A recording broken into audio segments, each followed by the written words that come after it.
머니앤라이프 시간입니다. 매주 월요일마다 다양한 재테크 정보에 대해서 살펴보고 있습니다. 네, 오늘도 도움 말씀 주시기 위해서 한국재무관리센터의 전진환 수석팀장 스튜디오에 나와 있습니다.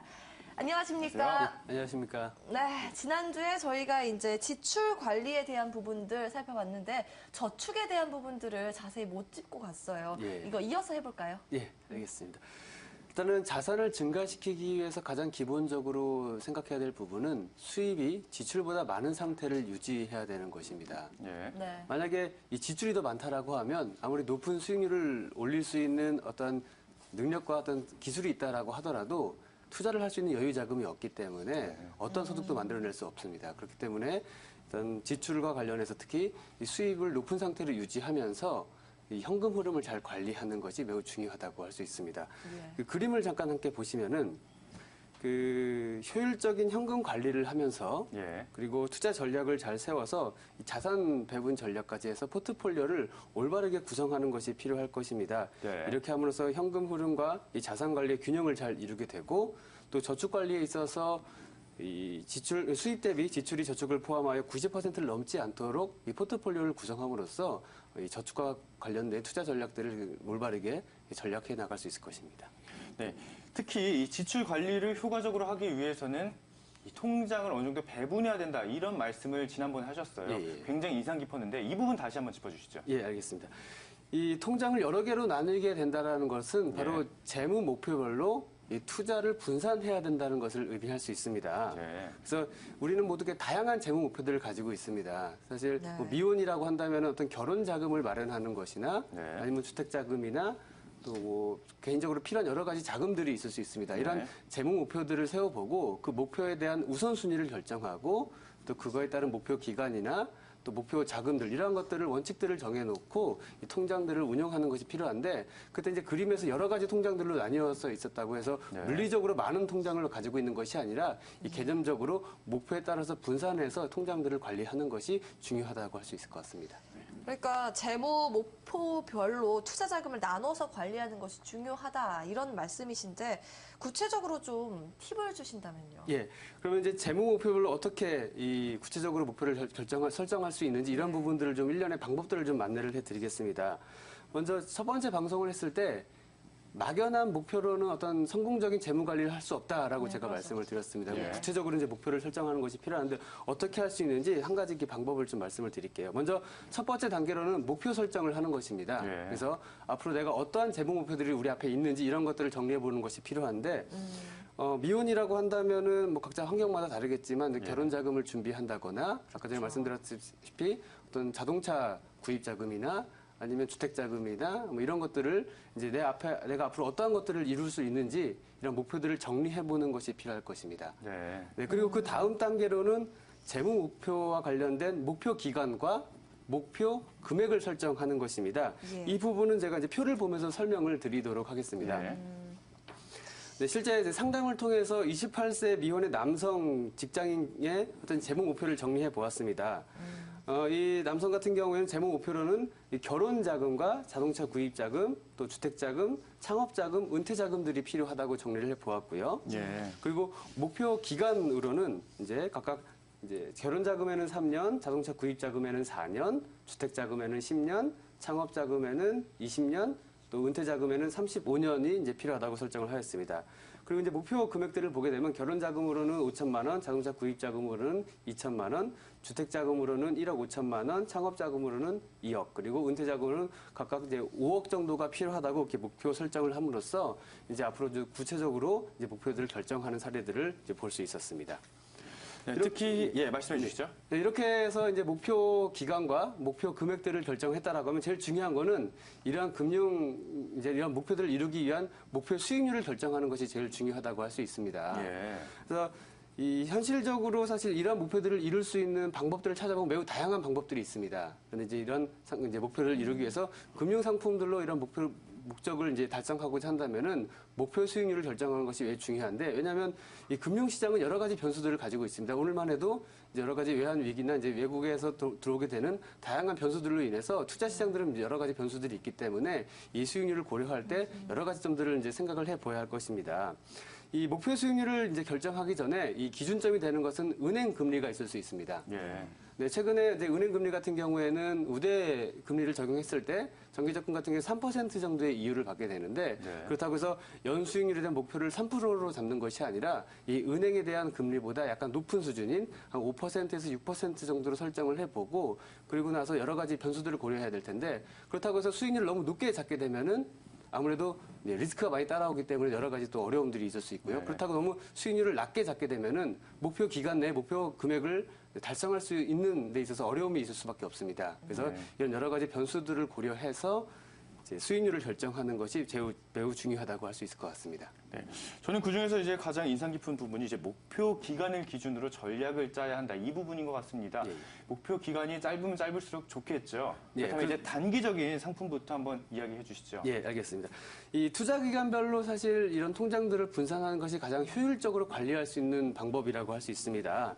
그래서 이제 단기간에 어떤 자금들을 운용할 수 있는 방법들을 생각을 해보면 네. 먼저 단기간이라고 한다면 1년에서 3년 정도의 운용 기간을 말할 수 있습니다.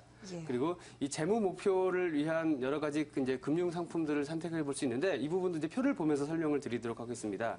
이 단기 자금으로서 운용할 수 있는 금융 상품은 자유 입출금 통장이나 예. 그리고 정기 적금이나 정기 예금, MMF나 CMA, 그리고 환매 조건 채권이나 양도성 예금 증서와 같은 상품들로 이 단기 플랜을 접근해 볼 수 있을 것입니다. 하지만 최근 금리가 계속해서 하락하고 있는 추세입니다. 네. 그렇기 때문에 어떤 단기 플랜을 통해서 어떤 수익률을 확보한다거나 많은 자금을 만들어야겠다는 목적보다는 이 앞으로 자금을 어떻게 사용할지 모르는 어떤 이 유동성 확보를 위한 것을 첫 번째 목표로 둘 수 있고요. 그리고 어떤 저축에 대한 습관을 형성하는 데 목표를 두고 또 한 번은 나도 이 재테크를 성공할 수 있다라는 이 성공을 경험하는 데 있어서 단기 플랜을 활용하는 것이 필요하다고 할 수 있을 것 같습니다.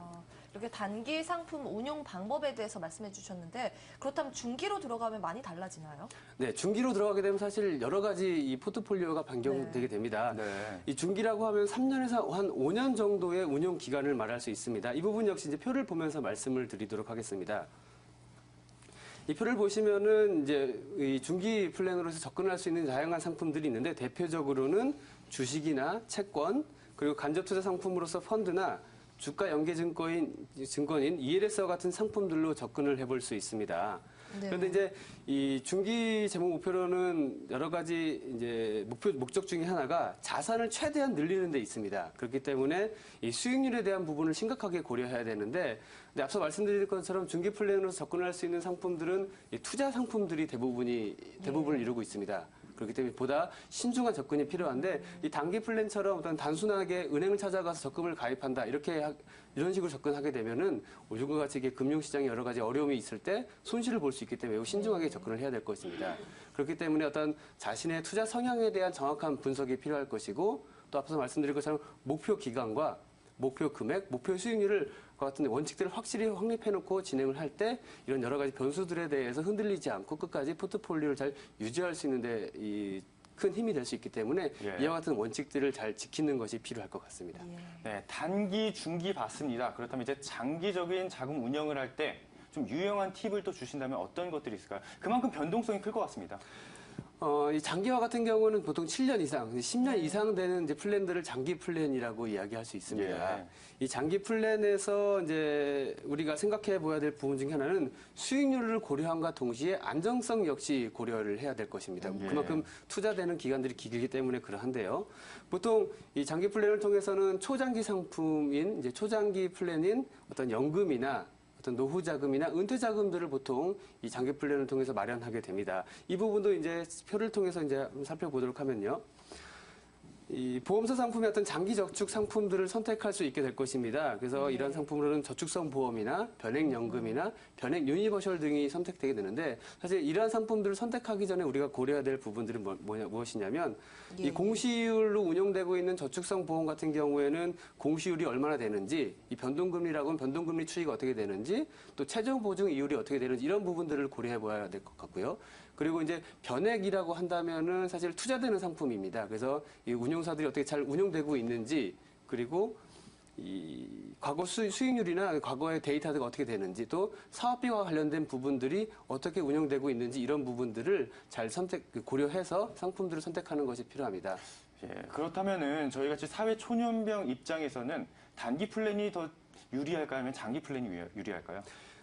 사실 이제 상담을 진행하다 보면은 네. 이제 사회초년생분들은 이제 사실 단기에 많이 집중하는 것이 사실입니다. 예. 하지만 제가 앞서 단기, 중기, 장기 나눠서 말씀드린 이유는 이 모든 것들을 동시에 운영을 할 때 가장 예. 안정적으로 진행을 할 수 있는데 예를 들면은 1년 후에, 2년 후에 내가 어떤 큰 일을 하고 싶다라고 해서 모든 것들을 거기에 집중하게 되면 1년이나 2년 후에 사실 내가 운용할 수 있는 자금이 제로가 되면서 이 제로 베이스로 또 다시 새롭게 저축이나 투자를 시작해야 되는 상황이 되기 때문에 예. 어떤 단기나 어떤 장기에 따로따로 이렇게 집중하는 것이 아니라 적절하게 단기와 중기와 장기의 포트폴리오를 분산을 해서 예. 진행하는 것이 가장 효과적인 방법이라고 할 수 있습니다. 네, 또 하나 질문을 하겠습니다. 오늘도 긴급 특보로 전하고 있는데요. 이제 경제 위기가 지금 최근에 이제 있는데 이런 상황에서는 어떤 전략으로 이제 저축을 해야 할까요? 이런 상황에서는 사실 투자와 관련된 부분은 매우 조심스러울 수밖에 없습니다. 예. 그래서 어떠한 상품을 어떻게 접근해야 된다라는 이런 이제 이야기보다는 네. 애초에 이 포트폴리오를 본인의 투자 성향과 가장 맞는 상품들을 선택하는 것이 제일 중요하다고 할 수 있습니다. 특히나 중기 투자, 아까 중기 저축 상품들에 대해서 그런 부분들 좀 축소해야 되는 부분은 없을까요? 물론 이제 처음에 시작을 네. 이제 시작을 하게 될 때 어떤 중기 상품과 관련해서 어떤 펀드를 선택을 한다라고 하면은 이게 최근에 어떤 여러 가지 오늘과 같이 이런 변수가 발생하게 되면은 많은 사람들은 이 펀드와 관련해서 환매를 이제 하게 됩니다. 근데 네. 제일 중요한 거는 어떤 거치식으로 투자를 하게 될 때는 이 환매와 관련된 타이밍이 계속 중요할 수 있지만 적립식으로 되는 부분들은 사실 오늘 같은 이런 주식시장의 어떤 변수가 또 기회가 될 수 있기 때문에 제일 중요한 거는 원칙을 정해놓는 것이 제일 중요합니다. 그래서 내가 목표 기간을 그렇군요. 3년이나 5년 정도 정해놓고 목표 수익률을 결정한 다음에 이러한 상품들을 선택하게 된다면은 변수에서도 적절하게 대응할 수 있을 것 같습니다. 알겠습니다. 이렇게 저축 관리의 중요성에 대해서 짚어봤습니다. 말씀 고맙습니다. 네, 굿모닝머니 2부도 마칠 시간이 됐습니다. 오늘은 신흥국 외환위기를 주제로 긴급특보로 진행했는데요. 계속해서 이어지는 출발 증권시장에서도 관련된 내용 다루도록 하겠습니다. 네, 저희는 내일 이 시간에 더욱더 알찬 소식들로 인사드리겠습니다. 오늘도 시청해주신 여러분 고맙습니다.